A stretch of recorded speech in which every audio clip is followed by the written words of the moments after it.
Hello and welcome to another Incredible Hulk podcast. And we are talking about the season 3 story called Brainchild, which guest starred, Robin Dearden as Jolene Collins, Lynn Carlin as Elizabeth Collins, and Joseph Mascolo as Mr. Arnold, who incidentally played Tindelli in The Trial of the Incredible Hulk. In case you didn't know that. And June Allison as Dr. Kate Lowell. Written by series regular Nicholas Correa and directed by Reza Esbatiyi, I think it's spelled. It obviously starred Bill Bixby as David Banner and Lou Ferrigno as the Incredible Hulk.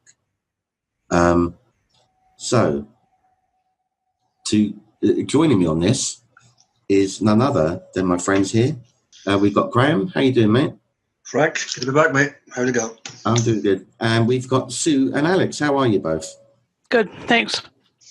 Yeah.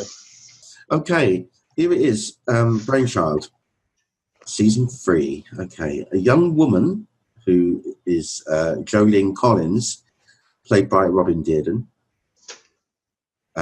is sitting playing classical piano.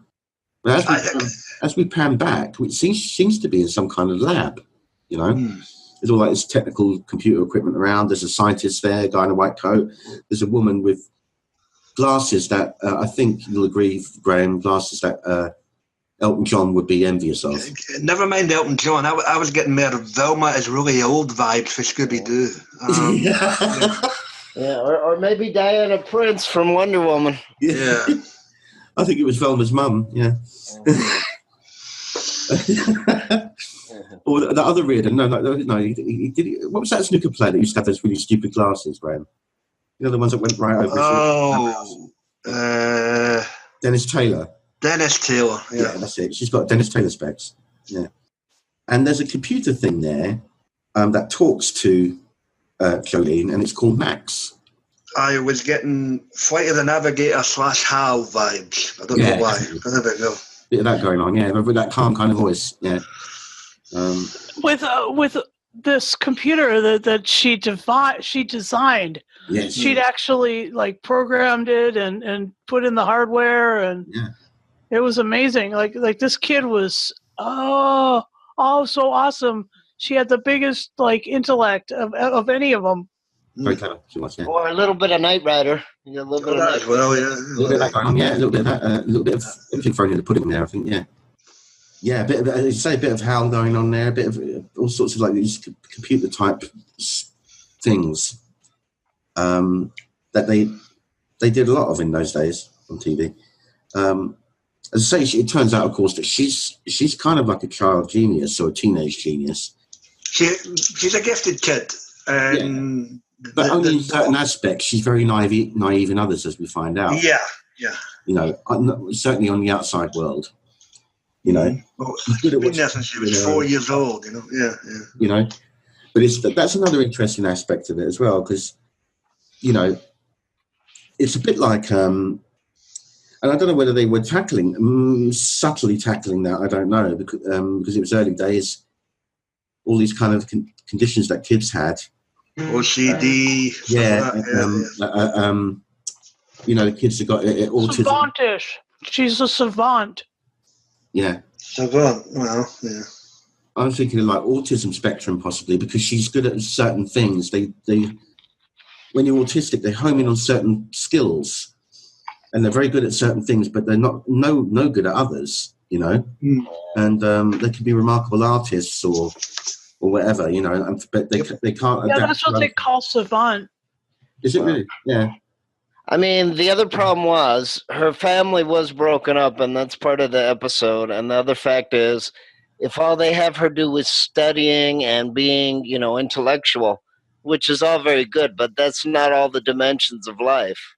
Exactly. And not everybody goes to college either. So yeah, I don't think she was a savant. I just think she lacked the social skills. That's a good point. You can be intellectually up there all you like, but if you don't have the social skills, you're not going to survive in the big bad world. That's right, and you see that she does indeed struggle in the early part of it. Yeah, my God. If the current American president had any excuse to build a wall, this witch from Mexico, man, who was, oh dear, yeah. We'll get onto that bit. Yeah, that was a good bit. Yeah. Yeah. Sorry, guys. I hate to admit it. I know I'm not Mexican, but even I was starting to get a little offended. Just a little bit. It was a stereotype for back in the day, I suppose. Yeah, I mean that's the other reason why I didn't like the because everything was in such broad strokes. Yeah. It's like, what the heck? I mean, okay, I know people that have practiced maybe black magic or voodoo of some kind, but that doesn't mean everybody practices it either. No. You know, and she was very, But yeah, so I think we've just written in for that, for obviously just for the purposes of that in the story. I don't think they're trying to say that every Mexican does it, you know. Yeah, just like Looney Tunes are trying to say every slowpoke Mexican's an alcoholic, you know. I mean, But it's interesting because she wants to see her mother again. That's the subplot. The mother basically. Yeah, that's kind of driving her to leave the institute and go on a search for her, you know. I find it interesting that although she was wildly educated and intelligent, she had a thing for Arthurian legend. Yeah. So he's talking about Sir Lancelot and things like that a lot, wasn't she? Yeah. Where's my Sir Lancelot? And of course, I think that was kind of like what David was meant to be to her. Right? Where's my knight in shining armor kind of thing. Green armor in this case. Yeah. Well, I mean, this is the other issue too, that, you know, people get, you know, that's one of the issues too that a lot of people complain about is I know people that love certain movies, but even most people don't quote them every 5 minutes or such, or they have favorite books, but they don't quote them every day and such. And that's the other problem too. People can get, whether you're smart or dumb, you can get fixated on something, and then or you can get habitual about anything, and the next thing you know, you could be doing that all the time. And I think that's the other, question about personality and people is that, you can get, you get habits, and then that you're always doing it. It's interesting though that because she designed the Max, she's also been able to deactivate or give orders to him to deactivate the cameras, the security cameras, so she can get out. So she's had all this planned out to escape, as it were, but escape very, very neatly, So he switches the cameras off, and she gets away. Off she goes. Off on the hunt for her mother, who lives in LA. So, she's got a bit of a pilgrimage to get there. I'm not sure where exactly they are at this point, but... basically, this is the scenario where she stumbles upon David tinkering with his car. That's right, and he says, "You don't want to make me angry," to the car. He says, "I'll turn you into a tin sandwich." Yeah. She's very capable of doing. And she happens to come up beside him and goes, "Are you talking to that car?" He says, "As a matter of fact, I am." Yeah. Is your name Hasselhoff? Oh, wrong TV show. Yeah. Nice one, Graham. Bring it. Yeah. You've got a computer called Max. Well, I got one called Kit. Yeah. So anyway, she kind of bribes him, which is quite good actually. Very good bribe, yeah.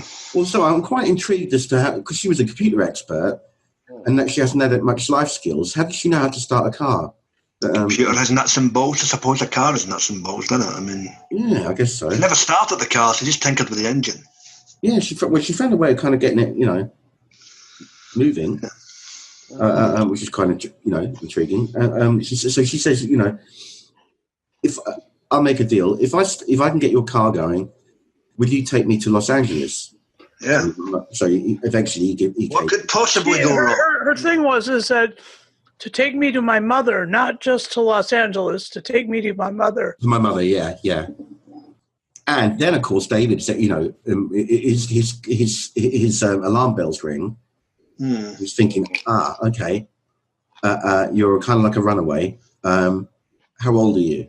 And she has this ID, and it says she's 18, but we later find out she's not. She's 16. Max gave her a fake ID. She designed the fake ID and everything. Very, very clever. Mighty Max, yeah. So it's, That's a good skill. Yeah. So David goes along with it, assuming that she's the age that she's saying she is, and off they go. But he's going en route. He said, "Look, you'll have to. Don't mind. I'm stopping somewhere else for a job on this plantation." What are they doing? Picking cotton there or something, Graham? I think it was corn, and they were doing the river stick for gold as well with it. Yeah. So he's on this big sort of site with that's where the Mexican. So has he stopped in Mexico? Are they literally in Mexico? No, they're probably in the border. In Southern California. Maybe Arizona. Or Arizona. Wait. Right. So they're in California. So they're on the right track. There's a few borders to Mexico, So yeah. Yeah, I was just curious about that. Yeah, where exactly they were. So anyway, there's a band of Mexican workers there and stuff. Well, and coincidentally, the workers were fine. Yeah, it was just this bat, actually, an old bat who was duping the ill and the sick and the layman to thinking she had therapeutical pills when she didn't. Yeah. She had this alternative. Put money in cap, and I've seen that stunt done before. Have you seen that when these fake faith healers and things? Yeah. And on telly, you see them, and they're making out that they're removing tumors from the stomach and all that with their hands and all this, and it's a complete load of hogwash. There's fake. There's one or two legit ones out there, but not to the extent that these guys would have you believe. Yeah. And they were throwing all that money into the pot, for it. So come on, so there's something a bit naughty going on, and they're throwing dollars in there. I just have to admit, okay. Now, obviously, Jolene rumbles her game. She starts saying it's animal tissue and blood and. That's her kind of her different kind of as we said earlier, Graham, like naivety. Yeah, her naivety is landing her in hot water, and landing David in it as well. David keeps beseeching her to stop. Leave it alone. Right. I just have to pass comment here. This is how you can tell we're on season 3, people, because when they're in the caravan, I don't know why she's shaking the woo-woo stick in the skull. I don't know what the hell she thought that would do, but yeah. So obviously he helps out. He breaks the chains, and then we have the shitty let's throw the guys on the table malarkey, and they're screaming long before here's the Hulk out. Yeah.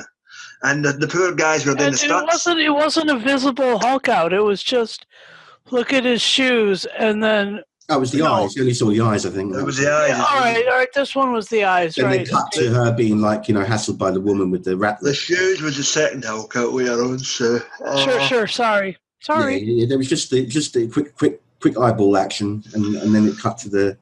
But the bit I was referring to is when he's going towards the caravan and he's chucking these guys all in sundry, and of course they're screaming long before they're thrown. So the ADR wasn't up to much on this episode, unfortunately. Yeah. So there wasn't really good throwing action in this one, Graham. Would you say? Either that or the ADR was out of sync with the episode I was watching, but yeah. Poor audio dubbing, fellas. Yeah. Yeah. You definitely time synced that wrong. Yeah. You screamed 5 minutes before you threw him. Man. Where's the editor? Yeah. He was just scared. Yeah, it was fear. It's fear of the unknown, isn't it? Fear of a big 7-foot green hulking bugger. Yeah. What would you do in that situation, Graham? I don't know. I'd call Velma and Scooby. Yeah. Or leg it. One of the two. What do you do? Fight or flight? Can't we settle this over a pint, big man? Yeah, no. Yeah, it could be, over a green pint. Yeah. Yeah. Green Guinness. Very funny. So anyway, yeah. So there's a bit of throwing going on, to and throwing, as they say, Hulk style. Yeah. And a nice bit where he gets the old bat and throws her into a vat of something or other. I think it was just water. Water. It seemed it seemed to resemble oil with the colour, but I think it was just water. Yeah. So she gets, a bit like the old witch that gets the, ducking stool kind of thing. Yeah, she get dumped at the end after the roll. What? Got her in there. Yeah.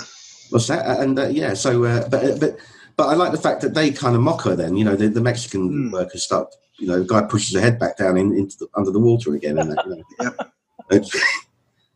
Yeah, take that. And then we get something very unique. He reveals himself for a change to somebody on his travels. Exactly. Yes, that's another rarity that doesn't happen often, where someone actually sees the transition, the change of him. Other times, no one knows. But she sees it full on. There's only a handful of folk who that's happened with. Yeah, it only happens a handful of times. That's right. And this being one of them. There's a couple of times again it happens, but later on. But rare exception. And she sees the whole thing happen right before her eyes.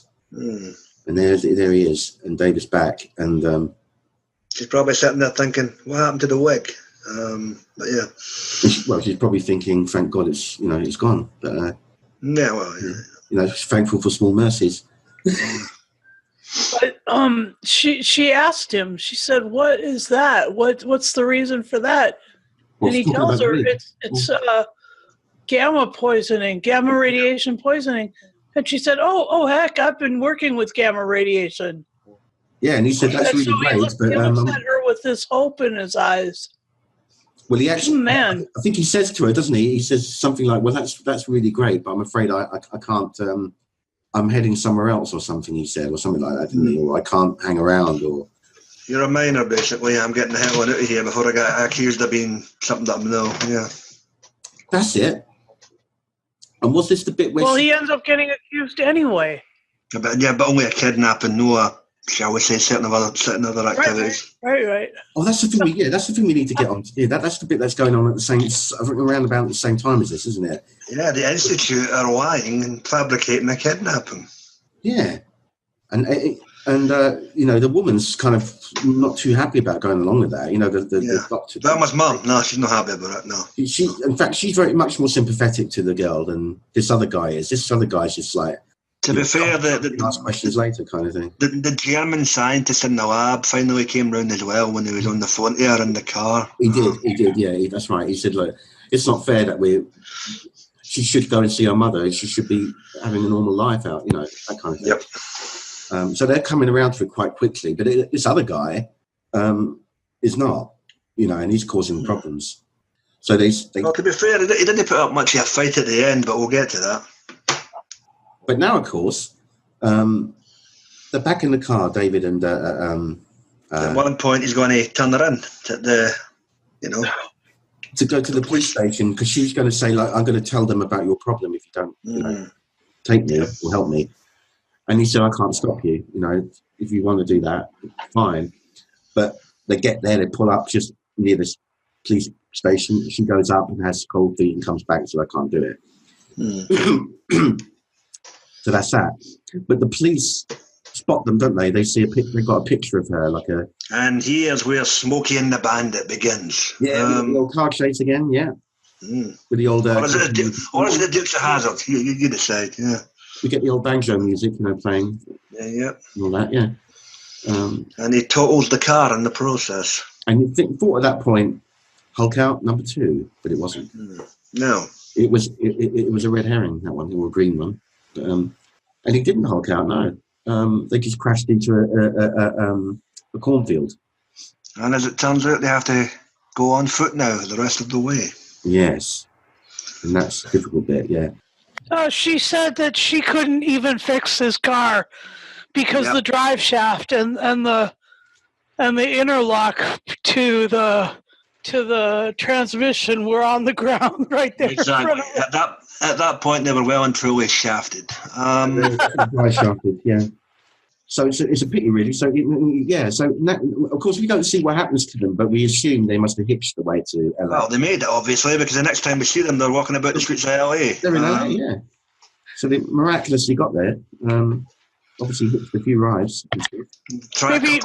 Maybe this was just one of those back streets in Compton or something like that. I'm just kidding. Yeah, it was one of the sets at Universal. Yeah. So it was quite funny. They try a couple of addresses, obviously, that's linked to her mother, and the wife basically politely tells them to F off. Oh no, there's that old boy, isn't there? There's that old boy they talk to. It's like one. No, and then the old boy calls him on the side and goes, "Any money?" Basically, without saying it, and sorry, any money, mate. Yeah. We haven't got any, mate. All right then, darling, I'll help you. And. But he gets his money about 5 minutes later, filthy rat. The traitor shops them both to the people from the Institute. Because they give them about, $25 or something.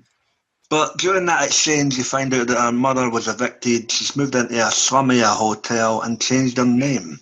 That's right. She did indeed, yeah. Trying to start a new life and getting away from.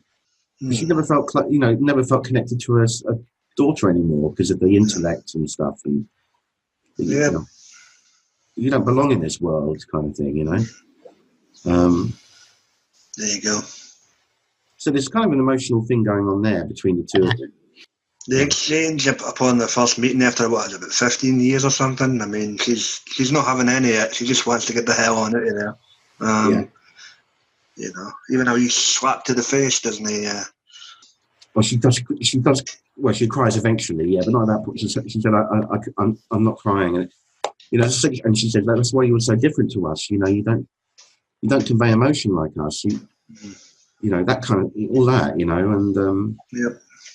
So anyway, she flees the building, looking to catch the old Greyhound bus out of town, and David chases after her. Yeah. Yeah, she's on the bus and he's running beside it. And meanwhile, but while that's going on, Jolene decides, I'm going to have a wee walk on the roof. Yeah, so you've got all these different, not cliffhangers, but, you've got all these different things going on at once. While at the same time, the folks for the Institute pull up outside the hotel room. What the hell, man? Oh, yeah, that's right. The Institute was named Kirkland. Kirkland, that's right. Which is the cheapo brand that Costco, our American big box store, sells. Anyway, just a little point of interest. A lot of things in, didn't he? Names and stuff like that. Yeah. Kenneth Johnson.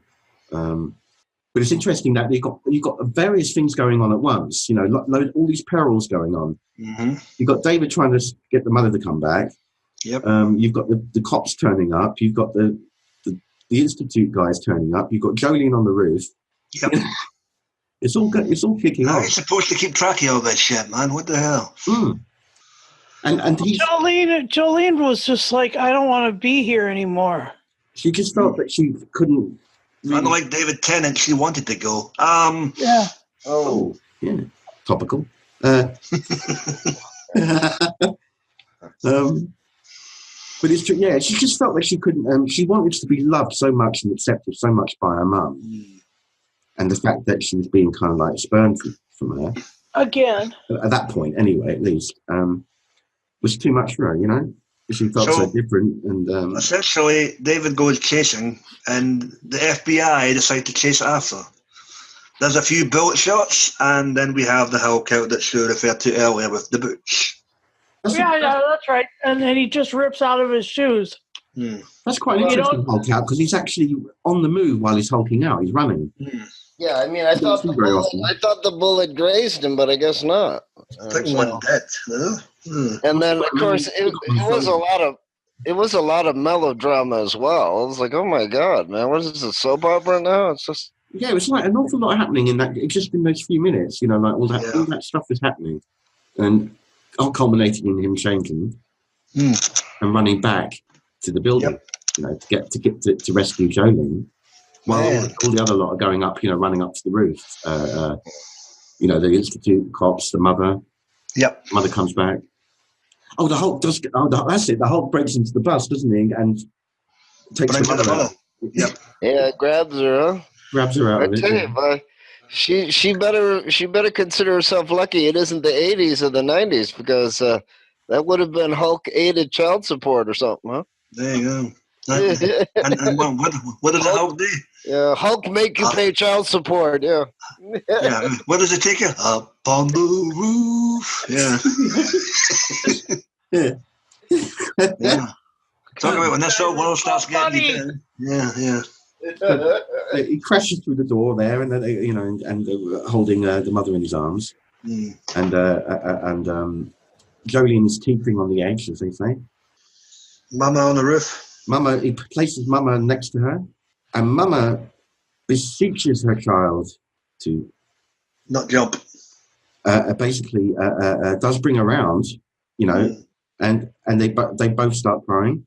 Finally, she's shown emotion. Finally, Jolene breaks down. That's right, and that kind of melts the mother's heart more. She breaks down. The Hulk breaks down. Oh, no, he doesn't. No. And unlike Dolly Parton, it wasn't Jolene. Dolly, arrest. I'm begging of you, give me one more chance. Yeah, there you go. And she did give her one more chance. Yeah. So it was, So it turns out Mama moves in, and Jolene returns to her studies, and all right with the world. She goes back there. Yeah, she's back at the institute again, I believe. Yeah, at the end. The Hulk does a great jump. You see these human Spider-Man jumping buildings. He does jump from one building to another of the alley. Yeah. He does it right over the top of the building. Yeah, wasn't that something, huh? That must take some doing. It almost felt like a Marvel movie, almost. That was quite a jump. And it looked like Lou. I'm not sure that was a stuntman. It didn't half look like Lou doing it. But, they said there was a safety net there just in case. I would think he was too far up anyway, but I mean, the camera angle probably betrayed how high that was, It probably was about 10 feet or something. And if that, name it at 15. Yeah. But it was quite good. It was well done, though. So he leapt across. Well, the other thing that surprised me was that they didn't remind her that, in 3 years she can be, legal and do what she wants. So that's why she's a smart cookie. Yeah, I mean that's why it was kind of a little melodramatic too. I mean, I could have understood if she was like 14 or something, but if she's 16, yeah, she's 16, yeah. It does seem a little strange that she wouldn't know that. We're not going to let you drive, but by all means, have a gun. Yeah. Well, no, I didn't mean that, but I'm just saying. I'm joking, Alex. I'm joking. Yeah. No, but I see what you say. I see where you're coming from in a sense. You're talking about the strange laws for different ages. Yeah. It's kind of weird. But, by all means, get married, but don't you dare drink alcohol. Yeah. Like I said, it was an interesting beginning, but it just seemed it did seem a little bit like it reminded me of some episodes of Wonder Woman in a way too. And then it was so stereotypical, and then it was so heavy-handed at the end, and it's, I mean, maybe they were trying to make a point about broken families or something. I'm not quite sure, but it just seemed a little heavy-handed though. I would say it was a point about broken families, intelligence, somebody trying to find themselves, rediscover their identity, and you had the stereotypical Mexican stuff as well. It did a bit of everything. It was only 45 minutes, a bit of clean, harmless fun for the mid-70s, or was it the late 70s? Someone who's kind of different, trying to find a way in the world, because she's not accepted, because she's kind of like... She only knows one way of life, basically. So, and she only had that limited kind of life that she was in. Yeah, pretty much like being treated like a guinea pig, really, for this institute. And not really having life experience outside of it. And that lead, the woman played by June Allison. I mean, June Allison, it says here, was an amazing leading lady who was super happy and super, sunny disposition and everything. And she did a lot of movies and a lot of television. What notable roles has she done, Sue, that you got there? She played Mary Beaumont in Executive Suite, and she played Constance in The Three Musketeers. Constance? Yeah. And she played Connie Lang in Good News, which was a musical. Good night, black guys. Yeah, see, there's lots of, as we said previously, an awful lot of guest casts that have had a very, very glowing career in TV and film, who pretty much were employed all the way through the 60s and 70s all the time. Yeah. I think it was kind of almost like a members club back then, particularly if you worked for certain directors. Much like Kenneth Johnson, for instance, he would always employ people over and over again in his projects. So it would start saying the Bionic Woman, which was pre-Hulk TV, and then they would be in that, and then they get a role off that in the Hulk, and then they get another role in V, and then they get another role in Alien Nation, and so on and so on. Yep. Well, she was in. She had her own TV show called The June Allison Show. Oh, really? And she was. She did everything from like Zane Grey to The Love Boat, and she did a lot in the 70s and 80s. She was in Heart to Heart and a couple other things too. Yeah, she was a quite well-known actress, and known for being really sunny disposition. So it's really funny that